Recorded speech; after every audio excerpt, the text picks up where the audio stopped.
There are certain days in the English year which seem expressly designed for jam, raffle tickets, and mild hypocrisy. The annual garden fete at St. Edward's in the village of Catterbridge was such a day. The vicarage lawn, ordinarily a rather shabby stretch of grass with ambitions above its station, had transformed itself, thanks to bunting, trestle tables, and a good deal of feminine industry, into something almost festive. There were stalls laden with cakes and marmalade, a bran tub for the children, a guessing game involving the weight of an enormous ham, and a modestly contentious competition for Best Victoria Sponge. Miss Jane Marple, seated in a wicker chair beneath a laburnum tree, regarded it all with polite interest and a small inward sigh. She had come to stay with her old friend Mrs. Caroline Pierce, whose married daughter lived in Catterbridge, and had insisted on giving dear Miss Marple a change of air.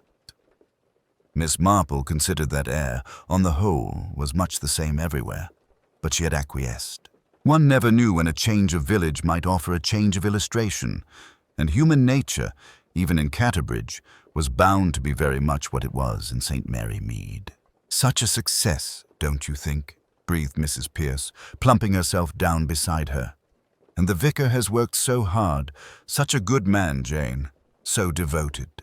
Miss Marple raised her eyes across the lawn to where the Reverend Arthur Selby moved among his parishioners, tall and slightly stooping, his fair hair already thinning, his manner gently earnest.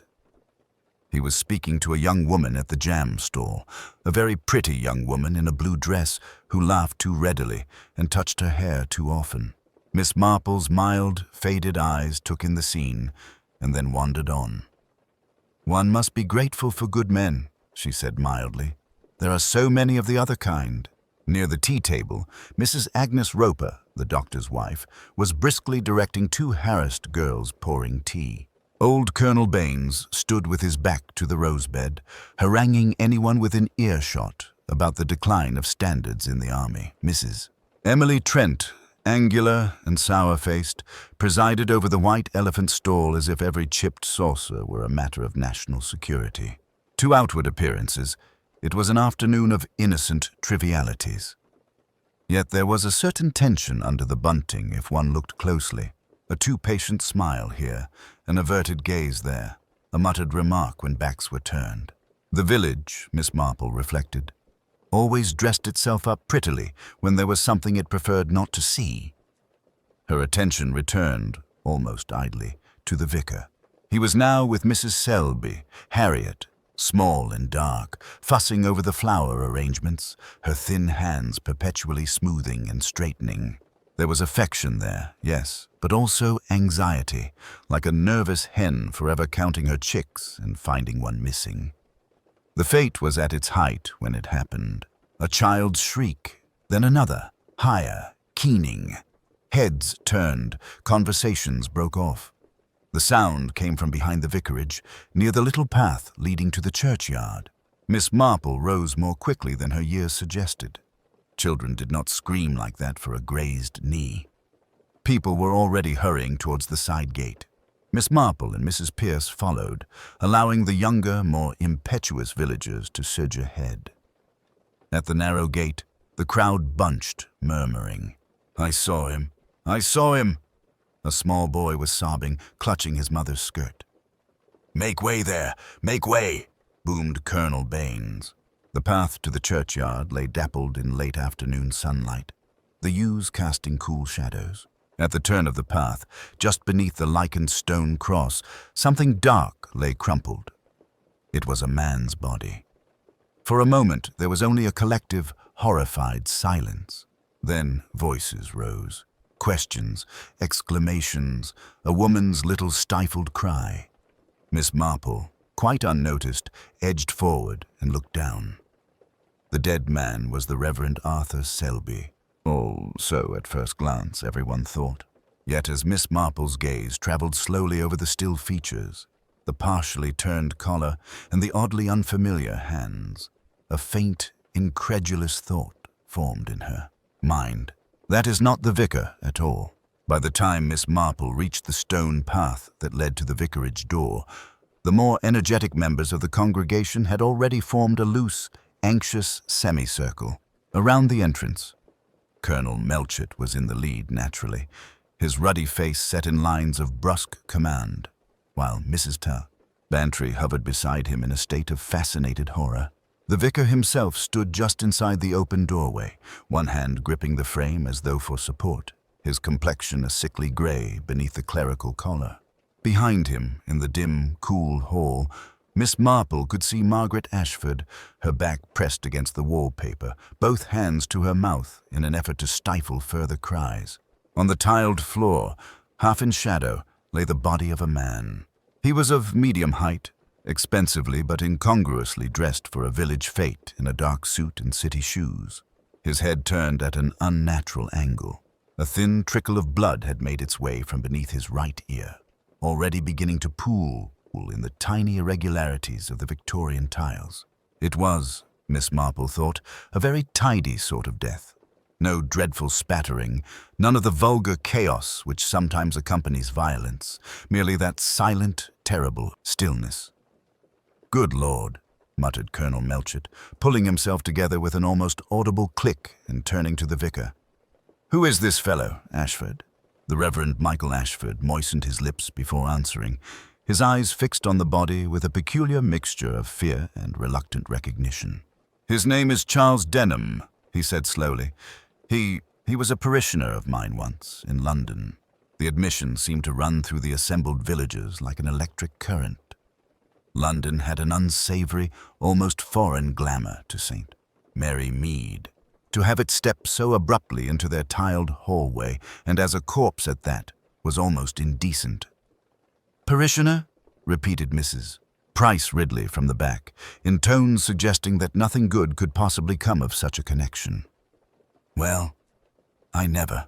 Dr. Haydock, having elbowed his way through with professional determination, knelt beside the body and conducted a swift, economical examination. "Neck's broken," he said at last. "Blow to the side of the head, I should say. See the bruising coming up already. Could have been done with something heavy, blunt. Death would have been fairly quick." "An accident, Doctor?" asked Mrs. Bantry hopefully, though no one who looked at the angle of the man's head could sincerely believe it. Haydock snorted. "Unless gentlemen from London regularly trip and fall neck first against invisible cudgels. No, I shouldn't think so." There was a stir at the word murder, though it had not yet been spoken. It hovered unsaid in the humid summer air, as tangible as the scent of crushed grass and spilled lemonade from the fete outside. Miss Marple, who had drawn quietly to one side of the doorway, observed the arrangement of people rather than the body itself carefully. By the following morning, St. Mary Mead had arranged the events of the fete into a tidy narrative, untidy facts smoothed, awkward gaps filled by conjecture. As Miss Marple well knew, truth in a village did not emerge all at once. It accreted like lichen, encouraged by repetition and the comfortable certainty that everyone else must be wrong. At the Blue Boar, Mrs. Bantry declared over coffee that the man was obviously some sort of burglar, though she could not explain the quality of his clothes. At the grocer's, Mr. Tompkins suggested a disgruntled tradesman come to threaten the vicar over unpaid accounts, a theory that was given short shrift by Mrs. Price Ridley, who pronounced the vicar far too meticulous, almost to a fault, about parish finances. At least 3 people swore they had seen the stranger earlier in the week near the railway station, and at least 2 of them were lying. Miss Marple, seated by her front window with her knitting and a pot of tea, received information in the way a spider receives tremors on a web. She did not go out. She had no need. People came to her. "Of course," Mrs. Bantry said, having called within the hour of breakfast. "The most dreadful thing is that it should happen in the vicarage. It casts such a shadow. Poor Margaret Ashford. She looked absolutely done in, Jane. And Michael, well, I don't mind saying it, not to you. He looked guilty of something, if not of murder, then of knowing more than he wanted to." Miss Marple's needles clicked softly. "Dear Michael has always struck me as a sensitive man. Sensitive men feel misfortune more acutely." "Sensitive," Mrs. Bantry scoffed. He looked like a man who has seen his past walk in through the front door and drop dead on the carpet. Or in this case, Miss Marple observed mildly, on the study floor. That afternoon, Inspector Slack paid a call. In theory, it was a polite courtesy to an elderly spinster. In practice, Miss Marple knew he had long since learned that conversations with her tended, however annoyingly, to prove useful later on. "You weren't in the study at any point during the fete, Miss Marple?" he asked, notebook poised. "No, Inspector. I'm afraid my ventures hardly extend beyond the shade of the oak tree these days. I saw everyone come and go from there," Slack muttered. "Quick business, then," more to himself than to her. "Doctor says time of death around 4 o'clock, give or take. Body discovered at 4:15. Between 3:40 and 4, the vicar was judging the sponge cakes, Mrs. Ashford at the jam store. Too public to slip away unnoticed. Unless," he broke off and looked sharply at her. "You didn't see anyone heading toward the vicarage?" "I saw many people moving about," Miss Marple said gently. "But perhaps you might tell me, Inspector, whether the dead man has been identified." Slack hesitated, then gave a short nod. "Name of Leonard Marsh, London address. Papers in his pocket, and before you ask, no, the vicar didn't claim to know him." Miss Marple's eyes rested briefly on the neat rows of houses outside. "No," she said softly. "I dare say he didn't claim to." Miss Marple was not, as a rule, given to unnecessary excursions. Yet the following morning found her walking, with her neat, bird-like tread, along the lane that led past the vicarage and out toward the old quarry. She carried her shopping basket, for even an investigation must bow to the practical necessity of procuring sugar and tea. But her eyes noticed rather more than commodities. The vicarage curtains were half drawn, an unusual state for so precise a household. Margaret Ashford appeared at an upstairs window, staring out with the fixed uncertainty of someone who sees consequences rather than scenery. When she caught sight of Miss Marple, she started slightly, then disappeared from view. It was a small thing, but Miss Marple had made a life's study of small things. At the grocer's, conversation turned inevitably to the stranger from London. Mr. Tompkins, polishing his scales, delivered the latest morsel. "Police say that man, Blackwell, had a letter in his pocket, all right, addressed to the vicar here. Appointment for 4 o'clock that very afternoon. Confidential matter, it said." His voice took on the solemn relish of one repeating sacred scandal. "How very tiresome for the inspector," Miss Marple observed mildly, selecting a packet of tea. "When a murder comes so very neatly labeled, I always think it must be a disappointment. Real life is rarely so cooperative." By the time she returned to her cottage, Inspector Slack was waiting at her gate, impatience radiating from every fold of his coat. "Miss Marple, I'd like your opinion, purely unofficial, you understand." "I nearly always do," she agreed, ushering him inside. Slack consulted his notebook with ill-disguised satisfaction. "We've established that Blackwell wrote to the vicar a week ago, asking him to confirm he'd be alone at 4 on the day of the fete. The vicar admits he received the letter, but claims he intended to answer declining. Too busy with fete preparations, so he says. Only he never posted the reply. And Blackwell turns up anyway. Now, what do you make of that?" Miss Marple folded her hands.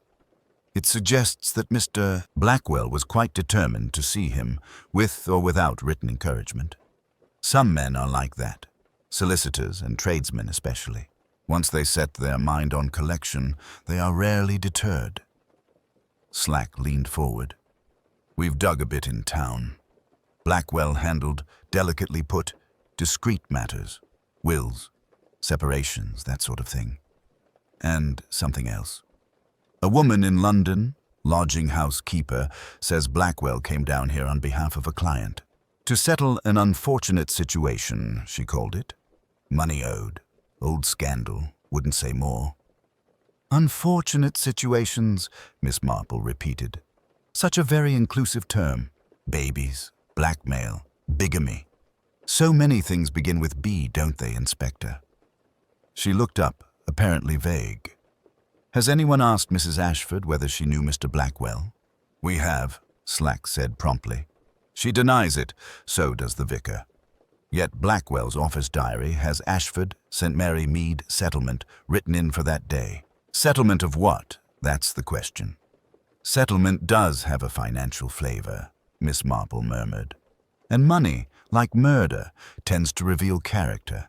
See how people behave when they are owed money or owe it. That is where their true nature emerges. That afternoon brought the first open crack in the Ashfords' carefully composed facade.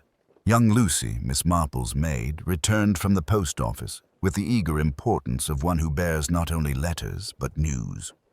They say at the post office, ma'am, that Mrs. Ashford sent a registered letter to London 3 days ago. Lucy reported while laying the tea things. Before the fete, that would be. Addressed to Mr. Blackwell's chambers. The postmistress remembers because Mrs. Ashford looked so pale and kept asking if it would surely arrive the next day. Registered letters, Miss Marple said, pouring tea with steady hands, are like confessions, Lucy. People only send them when they are very much afraid of being misunderstood. She was still considering this when a discreet knock sounded at her door. It was Margaret Ashford herself, the strain evident now in the tightness around her eyes, the slight tremor of her hands. Miss Marple, she began without preamble. I hoped you might allow me to speak frankly. I cannot bear this not knowing, this whispering. Michael is not a murderer. Whatever that man came about, it was nothing to do with violence. My dear, Miss Marple said gently, do sit down. You are quite right about the whispering. It is what people do when they sense there is a story but are not given the plot. Perhaps you would like to tell me a little of yours. Margaret hesitated, then looked up with sudden misery. I had hoped it was over, she whispered. All those years ago, I did something very foolish, and now it seems to have followed me here. Miss Marple, who had seen foolishness in many guises, merely nodded. Foolish things, she said quietly, are very rarely over. They have a way of becoming, what was the word? Unfortunate situations. Miss Marple considered for only a moment before making up her mind. Decisions, she had often reflected, are best taken promptly once sufficient data has been gathered. Prolonged hesitation merely gives human folly more time to intervene. My dear, she said gently, I think it would be most unwise for either you or the vicar to approach that vestry tonight. Inspector Slack may not be so unimaginative as we hope. If he has any idea that documents are involved, he will certainly have men watching for just such an attempt. Margaret's hands tightened around her handkerchief. But if they find the case, if they see that Michael tried to hide it, they will make assumptions, Miss Marple agreed placidly. They always do, but assumptions can be quite useful things, properly guided. Tell me, does anyone else in the village know of Mr. Blackwell's visit or the nature of his business here? Margaret hesitated. Only one person, Raymond West. He was staying with you, of course, and Michael thought, well, as a writer accustomed to dealing with contracts, he might offer some advice. Raymond suggested that, given the delicacy of the matter, it might be better to delay any decision until we had seen exactly what Thomas proposed. Ah, Miss Marple murmured. Yes, that was just like Raymond. Margaret rose with an abruptness that betrayed her inner turmoil. I shouldn't have told you any of this. If it comes out, Michael's position. My dear child, Miss Marple interrupted, her voice as gentle as ever, you came to me because you already know that secrets have a way of coming out, especially in a village. The only question is whether they emerge ruinously or with some measure of grace. If your husband is not a murderer, then the truth, however painful, must be allowed its proper shape. When Margaret had gone, Miss Marple sat quite still for some minutes, her expression unreadable. Then she rang for Lucy. I think, Lucy, she said mildly, that I shall go and arrange some flowers at the church. It is always a comfort, don't you find, to be among old stone and quiet pews when the world becomes too noisy? Lucy, who knew her employer very well indeed, merely fetched Miss Marple's hat, the church of St. Mary was so familiar to Miss Marple that any change, however slight, announced itself to her like a shout. She noted the faint scent of cigarette smoke lingering near the vestry door. the almost imperceptible scuff on the flagstones where a heavy object had recently been dragged, and, most telling of all, the misplaced brass key hanging on the inner wall, a key that ordinarily lived on a nail in the vicar's study. Inside the vestry, the document case rested beneath an old cassock on the lower shelf. Miss Marple did not touch it. She merely looked at it for a long, thoughtful moment. The brass lock had been expertly forced, not clumsily broken, and a single sheet of paper protruded where the hurried searcher had failed to reseat it properly. From the corner of the page, she could just make out the words "settlement" between Michael Jonathan Ashford and, before footsteps in the nave caused her to turn. Raymond West appeared in the vestry doorway, slightly out of breath and looking far from his usual composed self. "Aunt Jane, I might have known I'd find you here. I say you're not." "Well, you haven't been touching anything, have you?" "No, dear," Miss Marple replied serenely. "I merely came to arrange the altar flowers." It is curious how often one encounters unexpected things when doing something entirely proper. Raymond's eyes flicked, just for a second, toward the cassock shelf before he schooled his face into anxious concern. "Margaret is dreadfully upset. She told me she had spoken to you. Look here, Aunt Jane, this is really no business for you. Blackmailers, old scandals. It's the sort of thing better left to the police and to, well, professional men." "Blackmailers?" Miss Marple repeated, her eyebrows rising ever so slightly. "How very interesting, Raymond. I don't believe anyone has yet suggested that word in my hearing." Raymond colored, then laughed a little too loudly. "Slip of the tongue. Anyway, you'll promise me you won't go poking about alone?" The man was murdered, after all. Miss Marple regarded her nephew with mild affection. "My dear boy, I never poke. I merely observe. And at the moment I observe that someone besides poor James Ridley had both opportunity and knowledge enough to come here before the police thought to look." She left him standing in the dim vestry, troubled and uncertain, while in her mind the pattern of human behavior, so much more revealing than any fingerprint, began, slowly but surely, to take its final shape. Raymond stared at his aunt as though she had spoken in an unknown language. For a moment, only the distant ticking of the vestry clock disturbed the silence. "I didn't kill anyone," he said at last, the words emerging hoarse and uneven. "And I didn't even know Blackwell was dead until I heard the scream like everyone else." Miss Marple regarded him kindly. "No one has said that you did, dear. I merely suggested that you knew more than you have so far admitted. Knowledge and action are not always the same thing, though in murder they have an unfortunate way of becoming entangled." Dr. Haydock cleared his throat. "Jane, this is serious." "Of course it is serious," she agreed placidly. "That is precisely why one must be accurate.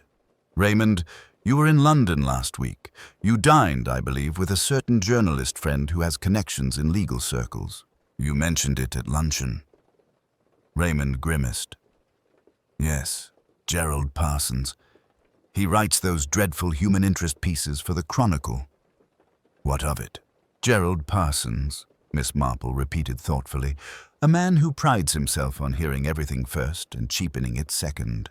It would be quite in his character to mention, perhaps carelessly, that a certain Mr. Blackwell was dealing with a delicate inheritance case involving a country clergyman. And you, with your novelist's curiosity, would naturally ask the clergyman's name." Raymond sank down on the vestry chair. "All right," he said dully. "Parsons did mention Blackwell. Said he was dining with a gloomy legal fellow who was making a packet out of some Parsons skeleton in the cupboard. When he said the name Ashford, I was startled, of course. I asked a few questions and learned that Mr. Blackwell was planning a visit." Miss Marple finished gently. "So, when you arrived for the fete, you knew more than you let on." Raymond's shoulders slumped. "I confronted Michael that morning, before the guests arrived. He admitted there was trouble about his uncle's will, but swore it would all be settled quietly. He begged me not to tell you, Aunt Jane, said you'd only worry. I never saw Blackwell, I swear it." The vicar, who had been standing rigidly by the vestry table, spoke at last. "He is telling the truth," Ashford said wearily. Raymond urged me to be honest with you, Miss Marple. I refused. I thought, foolishly, that I could manage things alone. Miss Marple nodded, satisfied with this much. Guilt, she reflected, seldom aligned itself neatly with criminal responsibility. "And the cigarette case?" she asked mildly. "Mrs. Price Ridley was here at the church on Monday, arranging the flowers. She is not, on the whole, a woman to overlook expensive trifles lying about." Raymond hesitated, then laughed shortly. "That, I'm afraid, is my own stupidity. I found the case in the church porch on Sunday evening when I came to say good night to you. I thought someone had dropped it after the police left the vicarage. I took it to Mrs. Price Ridley because I assumed, wrongly, that such a grand piece must belong to one of her visiting friends. I never imagined it was Blackwell's. Yet it bore the Thornbury crest," Miss Marple observed, "which is hardly common in these parts." "It meant nothing to me," Raymond retorted. "I'm not up to date on heraldry." Miss Marple let the matter rest. It was not Raymond's ignorance that concerned her, but the curious path the cigarette case had taken from the dead man's pocket to the church porch. That suggested a brief clandestine visit to the church after the murder, by someone anxious to rid themselves of incriminating property, yet unwilling to throw it away entirely. "Tell me, Michael," she said, turning to the vicar, "during the fete, who had the easiest access to both the vicarage and the church without attracting notice?" Ashford frowned. "Well, my wife, of course. Myself. James Ridley, going back and forth with flowers. Mrs. Price Ridley, bustling between the stalls and complaining about the hymn numbers. And," he hesitated, "and Henry Caldwell, the churchwarden. He was in and out all afternoon, grumbling about the accounts." "Ah, yes, Mr. Caldwell," Miss Marple murmured. "Our careful churchwarden with his precise little columns of figures. A man, I fancy, who dislikes financial surprises very much indeed." She rose, adjusting her shawl. "I think, my dears, that we must not allow poor James Ridley to remain in custody any longer than necessary. And to that end, there is someone I must see, quietly and without alarming the village. Human nature," she added, almost to herself, "has a way of repeating its little tricks, whether in church ledgers or in great London estates." As she left the vestry, she noted with satisfaction the flicker of unease that crossed the vicar's face at the mention of Henry Caldwell, and the quick, speculative look that passed between Raymond and Dr. Haydock. Fear, curiosity, and self-interest were all beginning to stir. In Miss Marple's experience, that meant the truth could not be very far behind. Henry Caldwell received Miss Marple's request for a brief conversation with visible reluctance. He met her the next morning in the church porch, where the stone-flagged floor still smelled faintly of yesterday's polish. The air held a chill that did not entirely account for his stiffness. "I really don't see what more there is to be said, Miss Marple," he began, clasping his leather account book like a shield. "The police have formed their view, and I cannot imagine you possess any information relevant to the matter." "Oh, I shouldn't dream of interfering," Miss Marple replied, her tone all mild deference. "But one does worry so about poor James Ridley. It would be dreadful if a mistake were made, when a little common observation might prevent it." Caldwell's jaw tightened, though his voice remained correct. "Ridley is an ill-conditioned man with a temper. He quarreled with Blackwell outside the back gate, you know. Several people saw them." Miss Marple inclined her head. "Yes, over the unloading of the fate trestles, was it not? I understand Mr. Blackwell objected to having his shoes muddied. So fastidious, for a man who later lay on a study carpet, almost as if he had not expected to be there at all." A flicker of something, not fear exactly, but calculation, crossed Caldwell's pale eyes. He shifted his weight, the account book pressed still more tightly under his arm. "One cannot account for Londoners," he said. "They bring their own disturbances." That afternoon, however, events moved faster than even Miss Marple had anticipated. At 4:30, Lucy arrived at her cottage quite breathless, having run from the high street. "Oh, ma'am, there's been a break-in at the church. Constable Polk says someone forced the vestry door. The vicar's in a terrible state." Within minutes, Miss Marple was at the scene.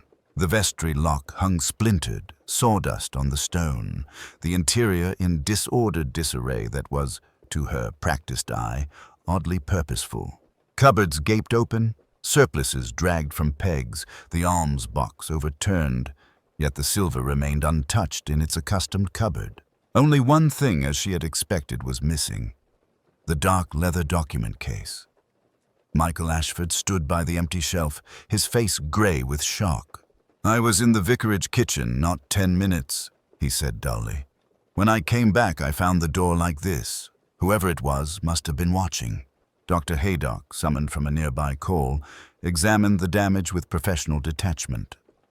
"Clean work, but hurried," he observed. "More like someone staging a scene than a common thief in search of silver." Inspector Slack arrived shortly after, irritation written plainly on his features. "This is what comes of delaying an arrest," he snapped. "Our killer's nervous, trying to recover whatever he missed the first time." Miss Marple said nothing, but her eyes moved slowly from Slack to the vicar, then to Henry Caldwell, who had appeared in the doorway, ostensibly to check on the damaged lock.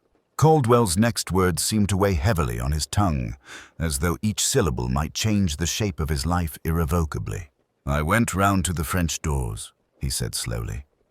They were half-drawn, but not quite enough to hide the room.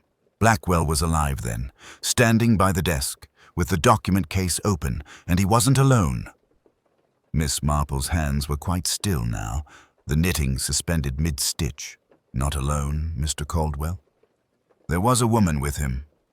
Caldwell's gaze flickered uneasily toward the vicar. "I saw her only from the back, but I recognized the blue dress, Mrs. Ashford was standing beside him, and from their gestures it was plain they were arguing. Not a polite disagreement, something far more heated. The vicar turned sharply. "Margaret, that's impossible. She was at the jam stall until just before 4. Mrs. Bantry said—" "Mrs. Bantry," Miss Marple interjected mildly, "also claimed last year to have seen a cow on the church roof when it was merely the postman's bicycle reflected in a window. Her observations, while enthusiastic, are not always precise." She turned to Caldwell. "You are quite certain of what you saw?"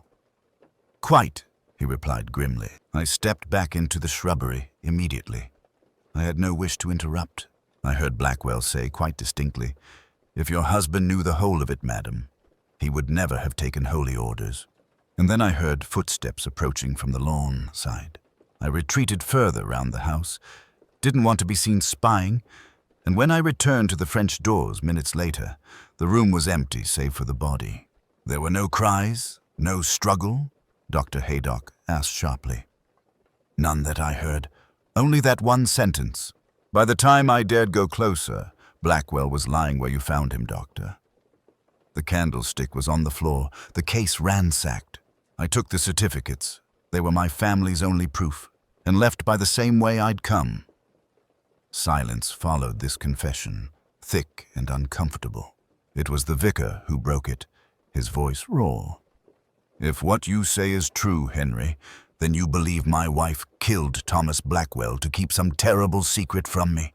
"I believe," Caldwell said carefully, "that Blackwell possessed knowledge dangerous to more than one person.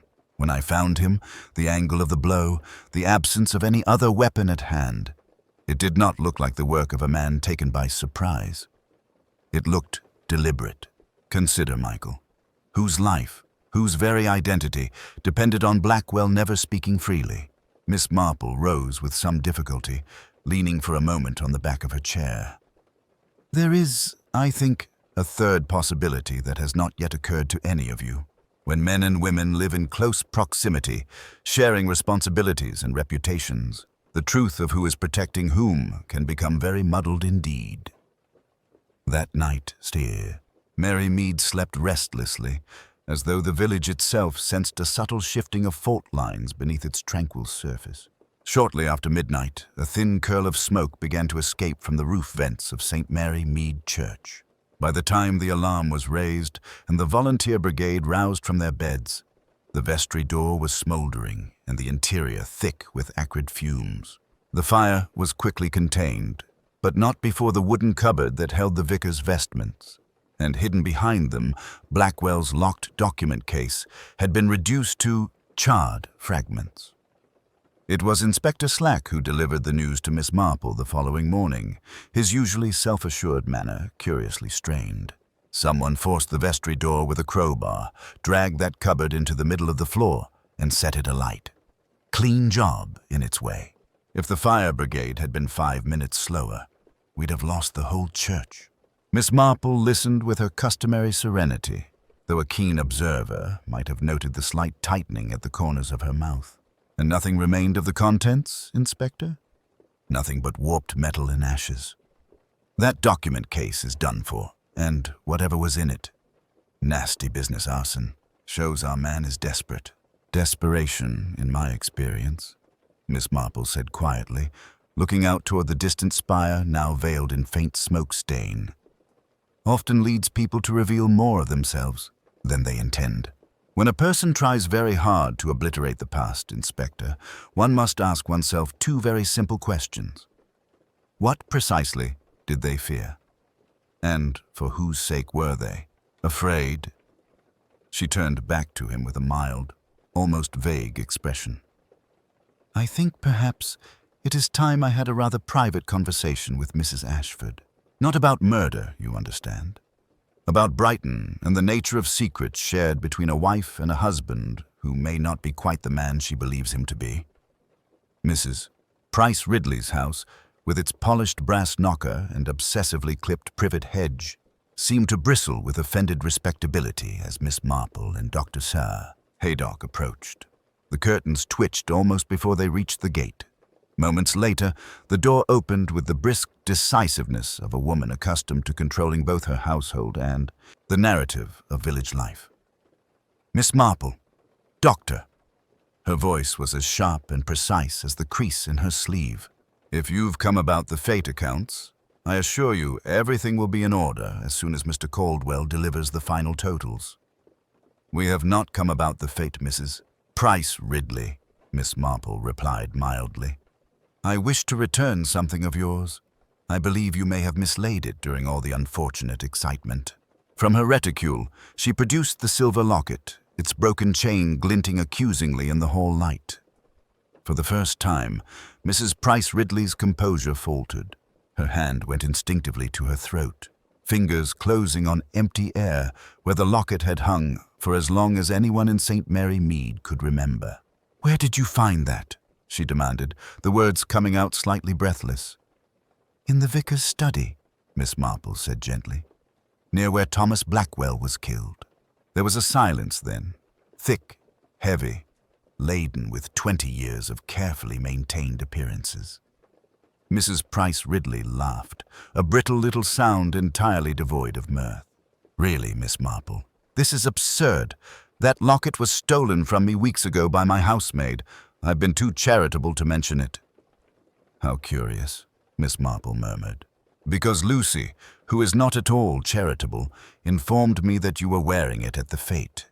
She remarked upon it particularly, being fond of sentimental jewelry herself. Dr. Haydock stepped forward, his tone professional but not unkind. You were seen, you know, leaving the vicarage terrace in a blue silk dress that does not belong to you, Mrs. Price Ridley's eyes flashed.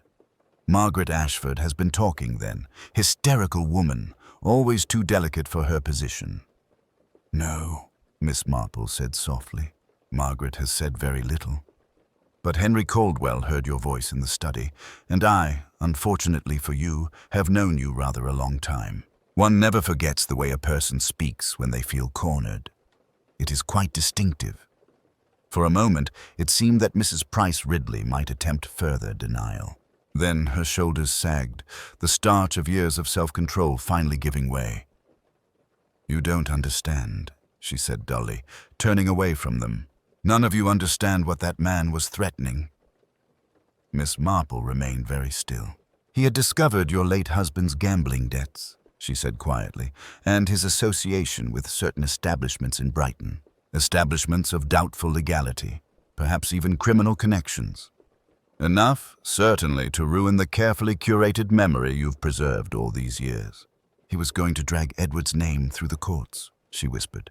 Print it in newspapers. Make a spectacle. After all I had done to keep his weaknesses from overshadowing his good works. His generosity. His public service. Do you think anyone would have remembered those once the sordid details came out? There is always a price for deception, Dr. Haydock said, not unkindly. He demanded money at first, she went on bitterly. A great deal of money. I might have managed that in time, but then he found the letters. The ones Edward wrote in those last months. Wild talk of investments and arrangements with men who would happily have destroyed us both if their names were linked to his in a scandal. Blackwell realized what he had. He said if I did not pay, he would take everything to the police, to the bishop, to anyone who would listen. Miss Marple watched her with deep, almost sorrowful comprehension. So you borrowed Margaret Ashford's dress, went to the study at the appointed time, and tried to reason with him. I tried to make him see what he was doing, she said fiercely. I told him Edward was dead, that I had paid for his sins 100 times over, that there was no point in digging all that filth up again. He laughed, said the dead were very useful to men like him. Her hands clenched at her sides. I only meant to frighten him. I saw the candlestick. I picked it up, just to show him I was not some silly, helpless woman. He moved toward me, grabbed my locket, and I struck out. Her voice dropped to a whisper. I didn't think it would kill him. I thought he would cry out or stagger, and then I could bargain. Miss Marple closed her eyes briefly. In her long acquaintance with sin and sorrow, she had seldom encountered a crime that was not, at its heart, both more terrible and more pitiable than it first appeared. Afterward, she said gently, you rifled the document case. I took everything that mentioned Edward, she admitted. I thought if I removed those, it would look like some petty thief had interrupted your clergyman's sordid little inheritance dispute. I didn't know about Henry Caldwell and his claim. I only knew I could not let my husband's name be dragged through the mud. Miss Marple's gaze was very clear, very steady. And the cigarette case with the Thornbury crest. You left that in the church porch later, when you realized it might tie you too closely to Mr. Blackwell's visit. For the first time, Mrs. Price Ridley looked genuinely afraid. What are you going to do? She whispered. Miss Marple folded her hands over her knitting. I am going to give you one last opportunity to tell the exact truth to Inspector Slack, to the vicar, and to yourself. Because, dear Mrs. Price Ridley, the worst prisons are never the stone ones. They are the kind we build inside our own hearts. Outside, as if on cue, a motor car drew up to the gate. The harsh sound of gears grinding announced Inspector Slack's arrival. Miss Marple did not turn at once. She kept her gaze on the older woman's ravaged face. This is the moment, she said very quietly. How you meet it will determine the rest of your life, however short or long it may be. Mrs. Price. Ridley straightened slowly, like a soldier on parade, and for a fleeting instant Miss Marple glimpsed in her not the tyrant of parish committees, but a frightened young wife in Brighton, clinging to respectability as if it were a life raft. Very well, she said. Let him in. Miss Marple rose and moved toward the door, her expression grave. The pattern was complete now. Only the formal unveiling remained. The weeks that followed settled over St. Mary Mead with an odd, subdued stillness, like dust after the fall of some great but crumbling edifice. Mrs. Price Ridley had been taken away with a composure that impressed even Inspector Slack, though Miss Marple, watching from her garden gate, knew that such composure sprang less from courage than from sheer exhaustion. One could only hold back the tide for so long. James Ridley was released from custody 2 days later, emerging from the police station with the dazed expression of a man who had come precariously close to ruin without quite understanding how. He appeared at Miss Marple's door that very afternoon, cap in hand, his rough features softened by uncharacteristic emotion. I don't hold with old ladies meddling, he began awkwardly, but I reckon I'd be in jail now if it weren't for you, Miss Marple. Not meddling, James. she corrected gently. Simply observing. Gardening and human nature are very much alike, you know. One soon learns to recognize which plants are capable of producing a particular sort of fruit. At the vicarage, life resumed its outward form with surprising swiftness.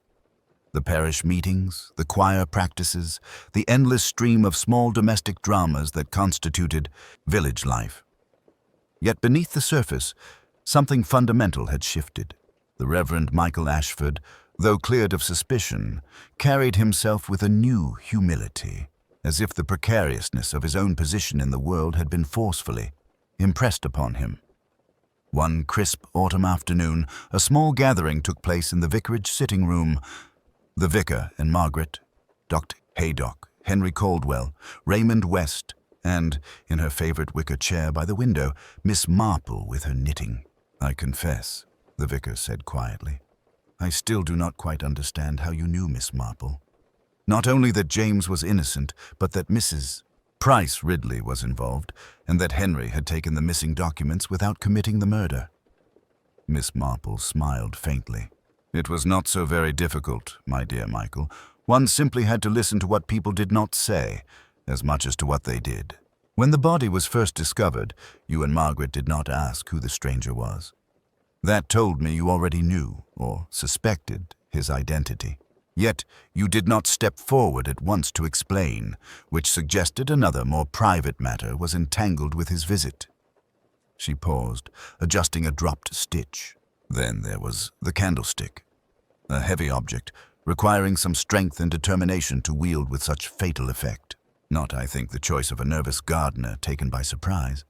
And poor James, for all his faults, is a straightforward man. Murder is a complicated act, requiring both imagination and a certain kind of fear. James has very little of either. Caldwell shifted uncomfortably. "And me?" "You, Mr. Caldwell, are a fundamentally honest man who has been badly treated by life. When confronted with injustice, such men sometimes take desperate steps, but not, I think, the step of murder. Your primary concern was proving your rightful inheritance, not silencing anyone forever." Raymond leaned forward.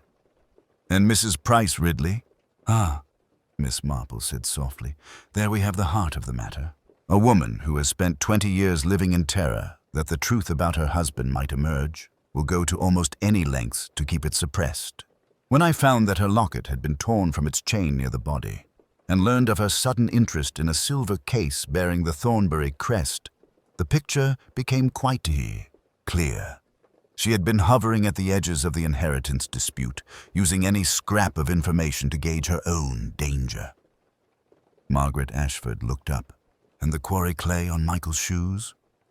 "Simply evidence that he had gone there to meet Mr. Blackwell privately before the fete, hoping, I imagine, to persuade him to proceed discreetly with the settlement. The Turkish cigarette ends told me he had not been alone." She glanced at Raymond. "Your London journalist friend, I think, arranged the initial contact, though he had no notion his gossip would end in murder." The room fell silent for a moment, each person turning inward to their private reflections. It was Caldwell who broke the silence, his voice unusually soft. "The legal position as it stands confirms my claim to the Thornbury estate," he said.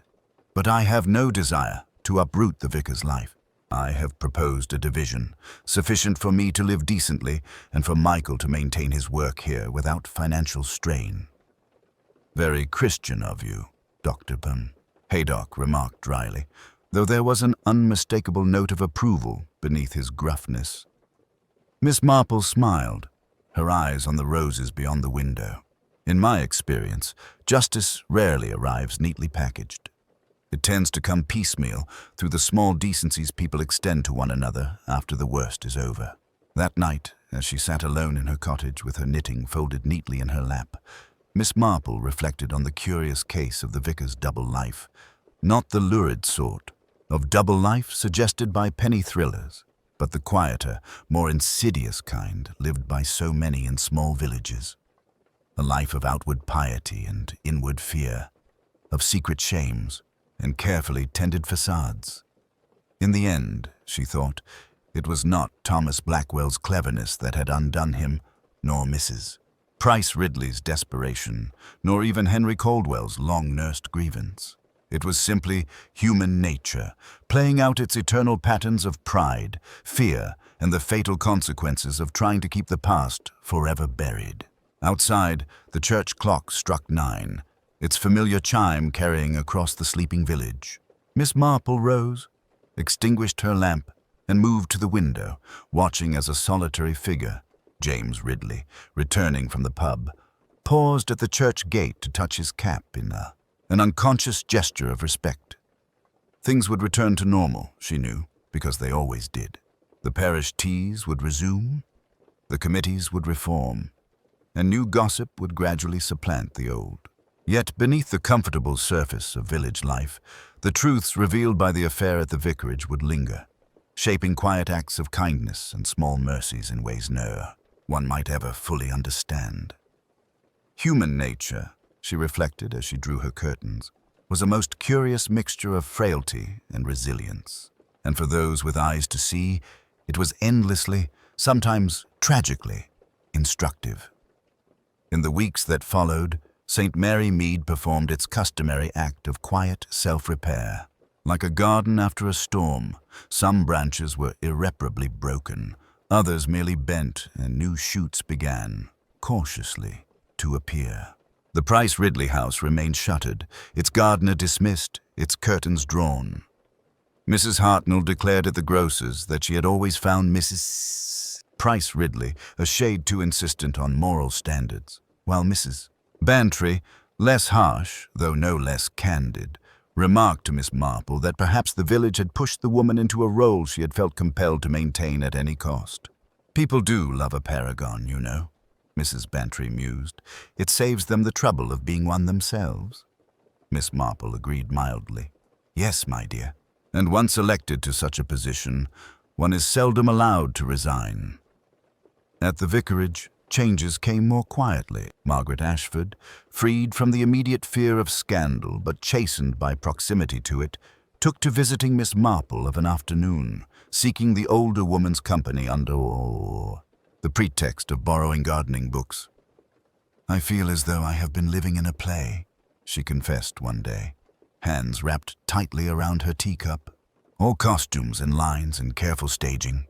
Michael and I kept up such appearances, about money, about our marriage, about his family's past, and all the while, everything rested on foundations that weren't quite true. "My dear," Miss Marple said gently, "most lives are plays of one sort or another. The difference is whether one insists on playing the same part long after the curtain should have fallen. I think you and the vicar have an opportunity now, not to conceal, but to choose more honest roles. Henry Caldwell, for his part, surprised the village by refusing to press his claim with the ruthlessness some had expected. The legal process, once threatening to upend Michael Ashford's position entirely, settled into something more akin to a negotiated peace. I have no wish to take the vicarage from him," Caldwell said stiffly when he called upon Miss Marple to express a somewhat awkward gratitude. "My father's bitterness consumed him, and I've no intention of inheriting that along with the house." He hesitated, then added, "Your intervention spared me from making a greater fool of myself than I already have." "Not foolish, Mr. Caldwell," Miss Marple corrected. "Merely human. Resentment is rather like bindweed. It begins as a small, understandable thing and ends by choking everything in its path, if one isn't careful." Raymond West returned to London with a new story brewing in his mind, and a somewhat chastened respect for his aunt's methods. Over dinner in his Bloomsbury flat, he remarked to a literary acquaintance that the most terrifying detective in England is a sweet old lady with knitting needles and an encyclopedic knowledge of village sinners. On her last evening in St. Mary Mead, before returning to town, he sat with Miss Marple in her garden, watching the sun sink behind the church spire. "You always make it sound so simple afterward," he complained, half affectionately. "As if all the clues had been obvious from the beginning." "They were obvious, dear," Miss Marple said, counting stitches. "Once one accepts that people behave much the same in St. Mary Mead as they do anywhere else. Mrs. Price Ridley's pride, Mr. Caldwell's resentment, poor Michael's fear. Why, they are all merely variations on patterns I first observed in the village school committee of 1908. She smiled faintly at the memory. Only the stakes alter. Human nature does not. As autumn's first chill crept into the air, the village slowly resumed its tranquil appearance. New flowers were planted in the churchyard. The fete committee met, somewhat subdued, to discuss next year's arrangements. Yet an undercurrent of unease lingered, an awareness that even in the most respectable house, with the neatest front garden and the best polished brass, a story quite different from the visible one might be unfolding upstairs. Miss Marple, watching from her window as children played in the lane where once a police motorcar had driven past, reflected, as she often did at the end of such affairs, on the curious duality of village life. The vicar's double life had proved not to be a sordid secret of personal vice, but a web of inherited deceit, external pressure, and other people's sins pressing in upon him. Yet, she thought, in a way, every soul in St. Mary Mead led a double life. The one that could be safely discussed over tea, and the one that flickered behind drawn curtains and lowered voices. The trick, she considered, was not in exposing every hidden self, but in understanding where concealment shaded into danger. Thomas Blackwell had trafficked in secrets as though they were mere currency, never pausing to consider that for some souls, revelation meant not liberation, but destruction. Mrs. Price. Ridley had clung so fiercely to a false image that, when threatened, she had sacrificed what little truth remained to her. Miss Marple folded her knitting and rose, her joints protesting slightly. The evening bells began to ring for evensong, their familiar notes carrying across the green. Life, in its stubborn English fashion, went on. After all, she murmured to herself as she reached for her shawl, it is not the double life that causes tragedy, but the refusal to admit that we all have more than one self to manage. And some, she added, thinking of the vicar, of Caldwell, of the woman now awaiting trial, manage the balancing act rather more kindly than others. With that, she stepped out into the soft dusk of St. Mary Mead, her slight figure disappearing along the hedgerow path toward the church, as unobtrusive and indispensable to the village as the fading light itself. Snow came late to St. Mary Mead that year, softening the village into a scene that might have been painted on a Christmas card. White roofs, lace-edged hedges, smoke rising thinly from chimneys. From Miss Marple's sitting-room window, the world appeared almost innocent again, its recent violence muffled under a quiet, clean layer. Haydock, thawing his hands over her small coal fire, regarded her with a mixture of exasperation and reluctant admiration. "You know, Jane," he said, "Slack is still grumbling at the station about how you made him look a fool over this affair." Miss Marple poured tea with serene precision. "Nonsense, Doctor. Inspector Slack did quite remarkably well. He merely did what most people do. He believed the first explanation that fit his expectations. James Ridley as murderer," Haydock supplied. "Bad temper, small income, proximity to the study. A neat little package." "Exactly." She handed him a cup. "Yet life very rarely presents us with neat little packages. I was once acquainted with a man in much Benham who always blamed the butcher when his dog went missing, because the butcher was, in his opinion, the sort of person who might steal a dog. It never occurred to him to consider that the dog might simply prefer the neighbor's cooking." Haydock chuckled. "You knew from the beginning James wasn't guilty." "Oh, not from the beginning. One must be very careful about certainty. But it struck me as curious that a man committing impulsive murder for money would ignore a gold watch and wallet in favor of paper documents in a locked case. That suggested motive quite different from mere greed." She set down the teapot. "Then there were the shoes. Michael's clay-stained soles told me he had not been constantly on the lawn, as everyone assumed. People forget that what they do alone leaves traces just as surely as what they do in public." "And the rest followed?" Haydock prompted. "Not immediately. Raymond's story of hearing about a country parson's family skeleton from a London journalist showed that Blackwell dealt in more than one kind of private matter." Henry Caldwell's confession about his father's lost inheritance introduced a second, legitimate grievance. But it was the locket in the study, and Mrs. Price Ridley's missing watch chain that truly settled matters. Haydock nodded slowly, because only someone already accepted everywhere could risk disguising herself as Margaret during the fete. Yes, a stranger would be noticed. Margaret, poor child, was the obvious candidate for jealousy or melodrama in the village imagination. Mrs. Price Ridley knew that. She depended on the fact that people are far more willing to suspect youth and beauty than established authority. Haydock studied her with a doctor's professional curiosity. "Does it ever weary you, Jane? Seeing so clearly how foolish and frightened people can be?" Miss Marple smiled faintly. "On the contrary, I find it strangely comforting. If one understands why people do dreadful things, one can still feel pity for them, even while insisting on justice." Mrs. Price Ridley was not a monster, merely a very proud woman who had been afraid for far too long. A silence fell, companionable and reflective. Outside, the church bell began its slow, measured tolling for evensong. The vicar's voice, restored now to calm authority, would soon echo within those stone walls, speaking of forgiveness in the same building where fear and deception had once nearly taken root. "I suppose," Haydock said at last, rising to go, "that the village will be peaceful again for a while." "Oh, I dare say," Miss Marple replied, retrieving her knitting, "until the next time something disturbs the surface. Human nature does not change, Doctor. It merely waits for opportunity." He paused at the door. "And you'll be here, watching?" "Not watching," she corrected gently. "Just noticing. It is extraordinary what one can learn, really, from the way people talk at tea and where they leave their muddy shoes."